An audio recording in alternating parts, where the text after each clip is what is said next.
हरे कृष्णा। संजय जी कहते हैं, इस समय युद्ध में कर्ण ने भी अपना पराक्रम दिखाया। उसका पराक्रम देखकर महामना अर्जुन ने कहा, भगवान श्री कृष्ण से कहा, मधुसूदन आप शीघ्र वहाँ चलिए जहाँ कर्ण है। आज मैं उसे मार डालूँगा या वह मुझे मार डालेगा। यह सुनकर भगवान श्री कृष्ण ने कहा, कुंती नंदन, आज युद्ध स्थल में मैं कर्ण को देवराज इंद्र के समान अमानुषिक पराक्रम प्रकट करते हुए और विचरते हुए देखता हूँ। धनंजय, संग्राम भूमि में तुम्हें अथवा राक्षस घटोत्कच को छोड़कर दूसरा कोई ऐसा नहीं है जो इसका सामना कर सके। निष्पाप महाबाहु अर्जुन, इस समय रणक्षेत्र में सूत पुत्र के साथ तुम्हारा युद्ध करना मैं उचित नहीं मानता, क्योंकि उसके पास इंद्र की दी हुई वह शक्ति है जो प्रज्वलित उल्का के समान प्रकाशित होती है। महाबाहो, सूतपुत्र ने युद्ध स्थल में तुम्हारे ऊपर प्रयोग करने के लिए इस शक्ति को सुरक्षित रखा है और वह बड़ा भयंकर रूप धारण करती है।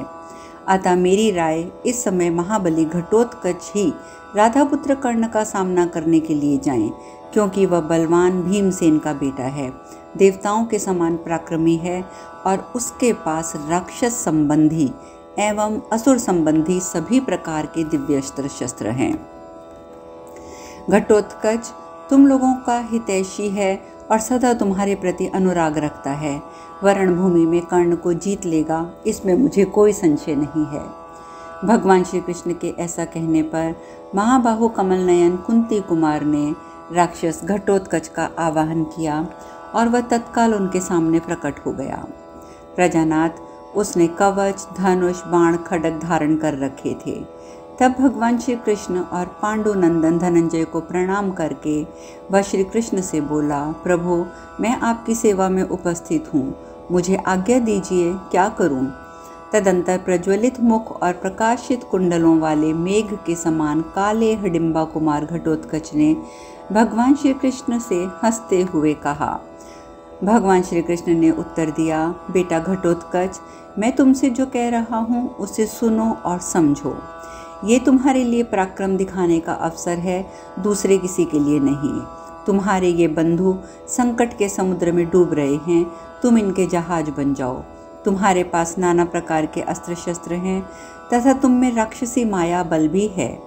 हिडिंबा नंदन, देखो, जैसे चरवाहा गायों को हाँकता है, उसी प्रकार युद्ध के मुहाने पर खड़ा हुआ कर्ण पांडवों की उस विशाल सेना को खदेड़ रहा है।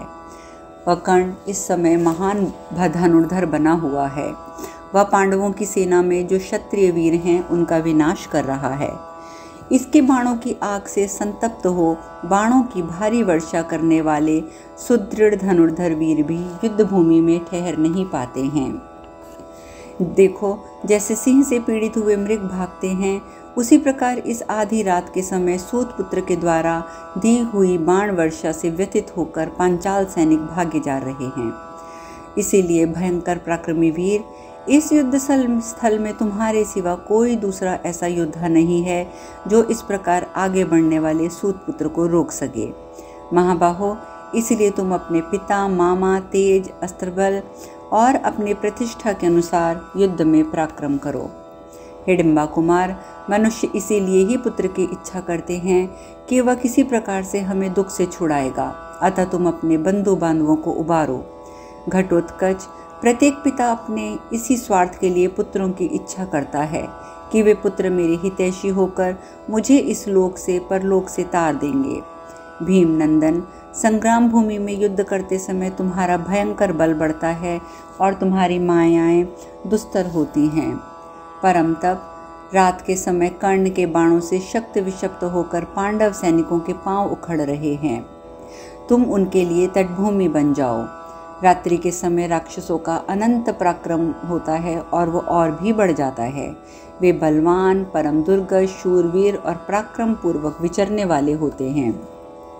तुम आधी रात के समय अपनी माया द्वारा रणभूमि में महान धनुर्धर कर्ण को मार डालो और धृष्टद्युम्न आदि पांडव सैनिक द्रोणाचार्य का वध करेंगे। संजय कहते हैं, गुरुराज, भगवान श्री कृष्ण का ये वचन सुनकर अर्जुन ने भी शत्रुओं का दमन करने वाले राक्षस घटोत्कच से कहा, घटोत्कच, मेरी संपूर्ण सेना में 3 ही वीर श्रेष्ठ माने गए हैं, तुम महाबाहु सात्यकी और पांडुनंदन भीम। अतः तुम इस निश्चित काल में कर्ण के साथ द्वैरथ युद्ध करो और महारथी सात्यकी तुम्हारे पृष्ठभाग में रहेंगे। जैसे पूर्व काल में स्कंद के साथ रहकर इंद्र ने तारकासुर का वध किया था, उसी प्रकार तुम भी सात्यकी की सहायता पाकर रणभूमि में शूरवीर कर्ण को मार डालो। यह सब सुनकर घटोत्कच ने कहा, महाप्रभु, आप जैसा मुझे कह रहे हैं वैसा ही है। मैं आपका भेजा हुआ कर्ण के वध की इच्छा से जा रहा हूँ। भारत, मैं कर्ण का सामना करने में तो समर्थ हूँ ही, द्रोणाचार्य का भी अच्छी तरह सामना कर सकता हूँ। अस्त्र विद्या के जानने वाले ये दूसरे महामनस्वी क्षत्रिय हैं जिनसे मैं लोहा ले सकता हूँ। अतः मैं इस रात में सूतपुत्र कर्ण के साथ ऐसा संग्राम करूँगा जिसकी चर्चा जब तक धरती रहेगी तब तक लोग करेंगे। इस युद्ध में मैं ना तो शूरवीरों को जीवित छोड़ूंगा, ना डरने वालों को और ना हाथ जोड़ने वालों को। राक्षस धर्म का आश्रय लेकर मैं सबका संहार कर डालूंगा। संजय कहते हैं, राजन, श्रेष्ठ वीरों का संहार करने वाले महाबहु हडिम्बा कुमार के ऐसा कहने पर उस समय युद्ध के लिए आपकी सेना को उन्होंने साथ लिया और कर्ण का सामना करने को चल पड़े। क्रोध में भरे हुए उस प्रज्वलित मुख और चमकीले केशों वाले राक्षस को आते देख पुरुष सिंह सूतपुत्र कर्ण ने हंसते हुए उसे अपने प्रतिद्वंदी के रूप में ग्रहण कर लिया। नृपश्रेष्ठ संग्राम भूमि में गर्जना करते हुए कर्ण और राक्षस दोनों में इंद्र और प्रहलाद के समान युद्ध होने लगा। इस प्रकार श्री महाभारत द्रोण पर्व के अंतर्गत घटोत्कच वध पर्व में घटोत्कच को भगवान का प्रोत्साहन देना विषय 173वां अध्याय पूर्ण हुआ। आगे संजय जी कहते हैं, राजन, युद्ध स्थल में इस प्रकार कर्ण का वध करने की इच्छा से उद्यत हुए घटोत्कच को सूत पुत्र के रथ की ओर आते देख आपके पुत्र दुर्योधन ने दुशासन से कहा, भाई, ये राक्षस रणभूमि में कर्ण का वेग पूर्वक पराक्रम देखकर तीव्र गति से उस पर आक्रमण कर रहा है, अतः घटोत्कच को रोको। तुम विशाल सेना से घिरकर वहीं जाओ जहां महाबली व कर्तन कर्ण रणभूमि में उस राक्षस के साथ युद्ध करना चाहता है।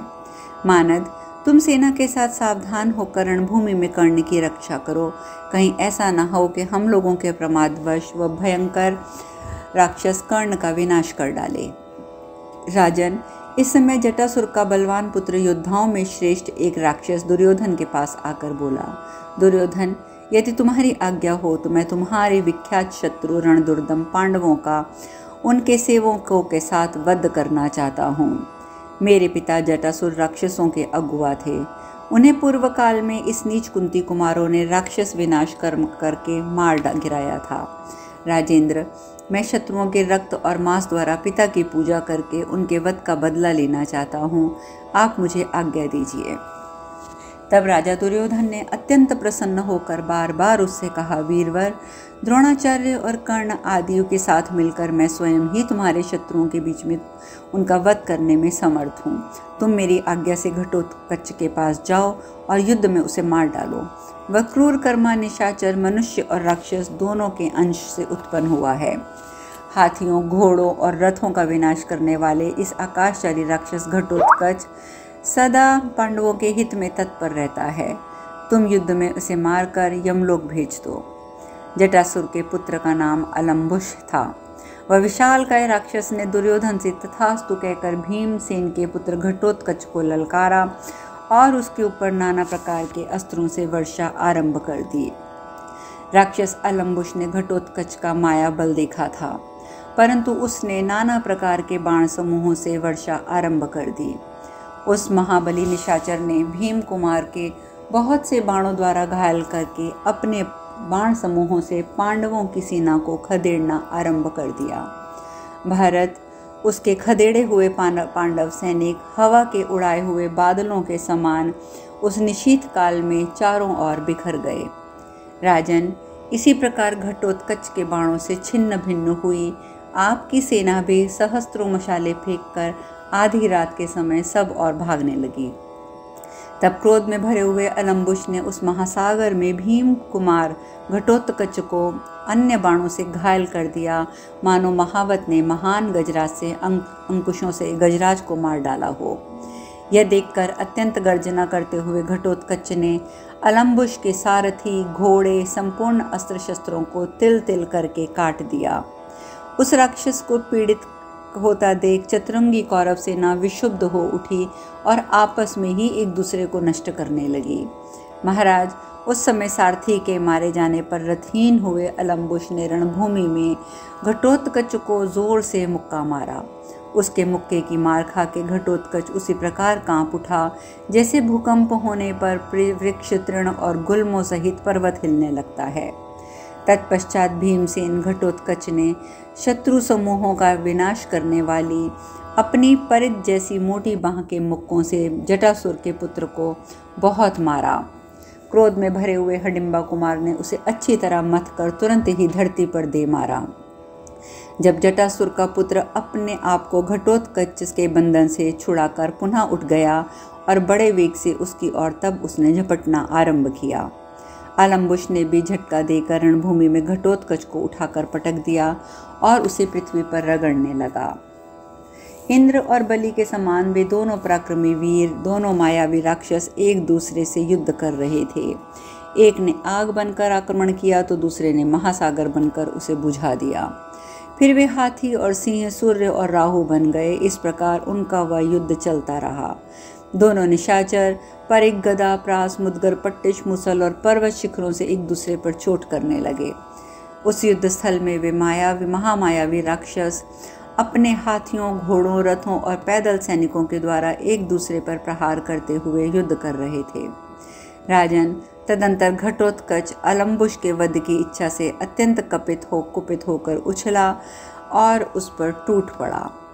विशाल काय राक्षस अलम्बुश को दोनों हाथों से उठाकर पकड़कर घटोत्कच ने युद्ध स्थल में उसे धरती पर दे मारा, भगवान विष्णु ने जैसे मायासुर को पछाड़ दिया हो।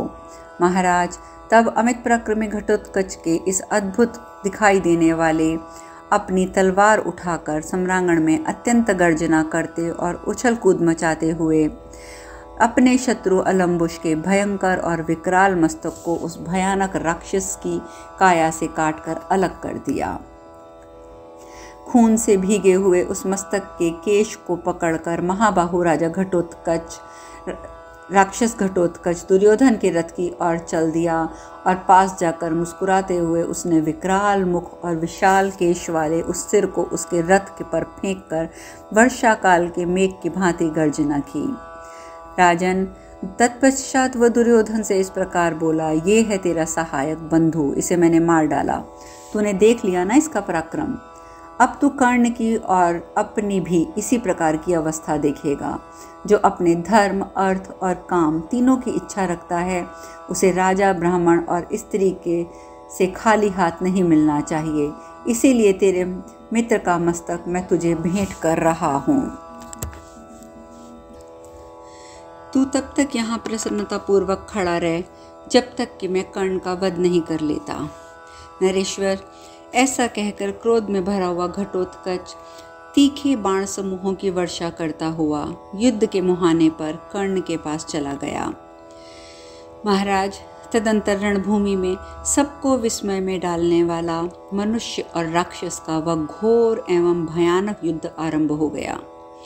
इस प्रकार श्री महाभारत द्रोण पर्व के अंतर्गत घटोत्कच वध पर्व में रात्रि के प्रसंग में अलम्बुश वध विषयक 174वां अध्याय पूर्ण हुआ। धृतराष्ट्र ने पूछा, संजय, आधी रात के समय सूर्यपुत्र कर्ण तथा राक्षस घटोत्कच जो एक दूसरे से भिड़े हुए थे, उनका वह युद्ध किस प्रकार हुआ? उनके घोड़े कितने बड़े थे? रथ की आवाज़ कैसी थी? तुम ही बताओ, क्योंकि तुम इस कार्य में कुशल हो। संजय ने कहा, राजन, घटोत्कच का शरीर तो बहुत बड़ा था, आंखें लाल थी, जीभ और होंठ तांबे के समान लाल, लंबे और चौड़े थे। उसकी नाभि छोटी होने के कारण छिपी हुई थी। वह बड़ी बड़ी मायाओं का जानकार था। वह अपनी छाती पर स्वर्ण पदक पहनकर अग्नि की माला धारण किए पर्वत के समान प्रतीत होता था। उसके मस्तक पर सोने का बना हुआ विचित्र मुकुट था। वह प्रभात काल के सूर्य की भांति 2 कुंडल पहने हुए था। दीप्तिमान मुख और कुंडलों से युक्त विरूपाक्ष नामक राक्षस घटोत्कच का सारथी था। जैसे महान पर्वत किसी महामेघ से संयुक्त हो जाए, उसी प्रकार अपने सारथी के साथ बैठे हुए घटोत्कच की शोभा हो रही थी। उसके रथ पर बहुत ऊंची गगनचुंबी पताका फहरा रही थी, जिस पर एक लाल सिर वाला अत्यंत भयंकर मांस भोजी गीत दिखाई देता था। रथ पर स्थिरता पूर्वक खड़े हुए जब वह धनुष को खींच रहा था, उस समय उसकी टंकार व्रज की गड़गड़ाहट के समान सुनाई देती थी। उस घोर शब्द से डराई हुई आपकी सारी सेनाएं समुद्र की बड़ी बड़ी लहरों के समान कांपने लगी।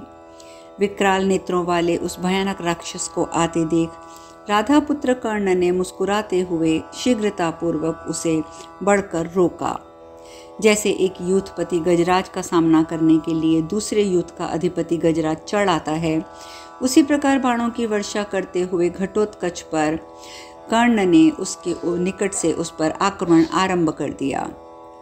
प्रजानाथ, पूर्व काल में जैसे इंद्र और शंभरासुर का युद्ध हुआ था, उसी प्रकार कर्ण और राक्षस का वह भयंकर युद्ध आरंभ हो गया। बहुत भयानक संग्राम था। उस अत्यंत भयंकर और उग्र संग्राम को देखकर आपके पुत्र और योद्धा भयभीत होकर भाग चले। अपने अस्त्र बल की प्रशंसा करने वाला एकमात्र अभिमानी कर्ण ही वहां खड़ा रह गया। उसके तन मन में व्यथा नहीं थी। उसने अपने बाणों से घटोत्कच द्वारा निर्मित माया को नष्ट कर दिया। उस माया के नष्ट होने पर घटोत्कच ने अमर्ष में भरकर भयंकर बाण छोड़े, जो सूतपुत्र के शरीर में समा गए। तदंतर वे रुधिर से रंगे हुए बाण उस महासमर में कर्ण को छेद कर कुपित हुए सर्पों के समान धरती पे समा गए। इससे शीघ्रतापूर्वक हाथ चलाने वाले प्रतापी वीर सूतपुत्र कर्ण अत्यंत कुपित हो उठा। उसने घटोत्कच का उल्लंघन करके उसे 10 बाणों से घायल कर दिया। सूतपुत्र ने मर्म स्थानों पर उसे विदीर्ण कर दिया। अब शेष कथा कल। हरे कृष्णा।